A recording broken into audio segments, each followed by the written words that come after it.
আমার শাশুড়ি মায়ের খুব ইচ্ছে ছিল যে ছেলের ঘরের নাতির প্রথম চুল সে নিজের হাতেই ফেলবেন। আর এদিকে আমাদের স্বপ্নের গ্রামের বাড়ির কাজ তো প্রায় শেষের দিকে, দেখতে যেন মনে হচ্ছে ছোটখাটো একটা রাজপ্রাসাদ। যদিও বৌমা হিসেবে গ্রামের মধ্যে বেশ পুরনো হয়ে গেছি, তবুও গ্রামে গেলে যেন মানুষ ভিড় করে আমাদের দেখতে, মানে মনে একটা নতুন বউ ফিলিংস আসে। যাই হোক, হ্যালো এভরিওয়ান, আসসালামু আলাইকুম। This is me Emily from my page Tasnim Akter Emily. কর্মব্যস্ততার কারণে বেশ কিছুদিন ধরেই গ্রামের বাড়িতে যাওয়া হয় না, সো ফাইনালি আজকে একটু সময় করে যাচ্ছি গ্রামের বাড়িতে যাওয়ার আগের দিনে একটু মার্কেটে গিয়েছিলাম আমার শাশুড়ির জন্য কিছু নিব বলে। সাথে আমার ননাসকেও নিয়েছিলাম, কারণ আমার শাশুড়ির কোন কালার পছন্দ বা কি টাইপের ড্রেস পরতে পছন্দ করে যদিও আমি সেরকম জানি না, যার জন্য আমার ননাসকে সাথে নিয়ে যেয়ে বেশ কিছু 3 পিস কিনে নেই। এরপরে বাসায় এসে দেখি আমার বড় ছেলেকে মইন খাওয়াই দেওয়া একদম ঘুম পাড়ায় দিছে, আর ছোট ছেলের ঘুমের কোনো নামই নেই।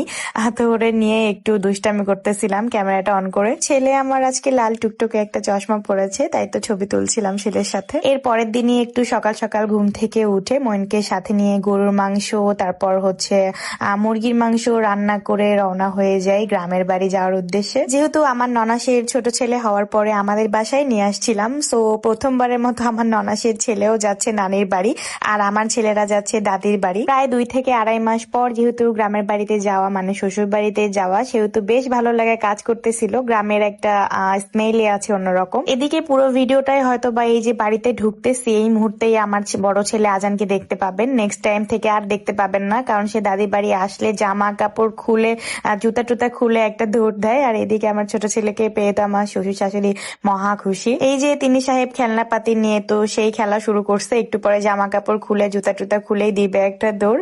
আর এইদিকে আমার ছোট ছেলেকে নিয়ে হচ্ছে আমার শ্বশুর শাশুড়ি আমাদের নতুন বাড়িতে যেটা হচ্ছে সেটাই যাচ্ছিল। প্রায় শেষের দিকে আমাদের বাড়ির কাজ, মাশাআল্লাহ এত সুন্দর দেখতে লাগতেছে, মনে হচ্ছে গ্রামের মধ্যে যেন ছোট্ট একটা রাজপ্রাসাদ। যেহেতু আমরা আমাদের বিজনেস পারপাস বলেন বা আমাদের কাজের ব্যস্ততার কারণে শহরেই থাকি, সো গ্রামে ওইভাবে আসা হয় না।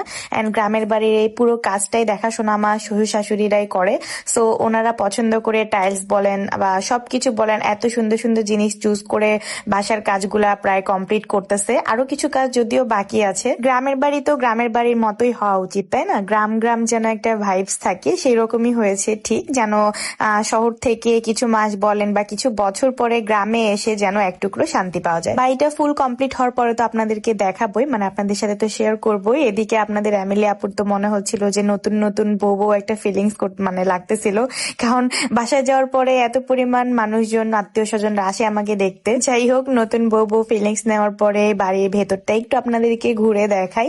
আমাদের 5টা রুমের মতো হয়েছিল, একটা নামাজের ঘর সহ 4টা বেডরুম ছিল, সাথে 2টা বেলকনি, মানে সামনের পার্টে প্লাস মাঝখান দিয়ে বাড়ির সাইড দিয়ে কিন্তু ওপর দিয়ে সিঁড়ি গেছে। সবকিছু ঘুরে ঘুরে দেখছিলাম বাড়ির কাজগুলা কেমন হয়েছে, কোথায় কি লাগানো হয়েছে, কেমন হয়েছে কাজগুলা, সবকিছু আসলে আমি, আমার হাজবেন্ড, আমার ননাসের ছেলে ছিল সাথে, ঘুরে ঘুরে দেখছি। এখনো রং করা হয়নি, কিছুই করা হয়নি, তারপরেও দেখতে এত সুন্দর রাজপ্রাসাদের মতো লাগছিল। রং করার পরে না জানি আরো কত সুন্দর লাগে। মাশাআল্লাহ, সবাই আমাদের জন্য দোয়া করবেন। যদিও আমাদের কর্মব্যস্ততার জন্য আমাদেরকে শহরে সেটেল হতে হবে, ছেলে পেলে মানুষ করার জন্য অবশ্যই শহরেই থাকতে হয়। তারপরেও গ্রামে নিজেদের একটা বাড়ি হোক, গ্রামে হচ্ছে মাঝে মাঝে যেতে হয়। গ্রামের বাড়ি হচ্ছে থাকা মানে নিজেদের একটা শক্তি, মানে একটা পরিচয়। এদিকে আমার শ্বশুর আব্বু আমাকে ঘুরে ঘুরে সবকিছু দেখাচ্ছিল যে কোথা থেকে কি নিয়েছে বা কিভাবে সেট করেছে, কেমন লাগতেছে আমাকে জিজ্ঞাসা করতেছিল, তো আমিও কমপ্লিমেন্ট দিচ্ছিলাম। মাশাআল্লাহ, আলহামদুলিল্লাহ। এরপরে আমার ছোট ছেলের প্রথমবারের মতো তার দাদির হাতে চুল ফালানোর পালা। আমার ছেলের হচ্ছে জন্মের পরে এই প্রথমবারের মতো চুল ফেলতেছে, সো আমার শাশুড়ি আম্মুর খুবই ইচ্ছা ছিল যে তার ছেলের ঘরে নাতির চুল সে প্রথমবারের মতো সেই ফেলবে, এন্ড আমরাও তার স্বপ্ন পূরণ করি। এদিকে আমার একটা ননাসে মেয়েকে আমি একটু কোলে নিয়েছিলাম, মানে আমার মামা শ্বশুরের হচ্ছে মেয়ে, তো বাচ্চাটা গোলুমলু, মাশাআল্লাহ বলতে কেউ ভুলবেন না। আর এই তো আমার নাড়ুয়া বল্টু এসে বাইকের মধ্যে বসে আছে, তার দাদা দাদি মিলে নাড়ুয়া করে দিছে। মাশাআল্লাহ, সত্যি বলতে বেশ কিছুদিন পরে গ্রামে আসা, গ্রামে এসে মনটা একদম ভালো হয়ে গেছিল, মনটা একদম মানে ফুরফুরা হয়ে গেছিল। একটানা একঘেয়েমি পরিবেশে থাকতে কার না ভালো লাগে বলেন। সো আমার ননা সে বাবুকে কোলে নিয়ে আমার হাজবেন্ড আদর করতেছিল, মাশাআল্লাহ গোলুমলু বেবি।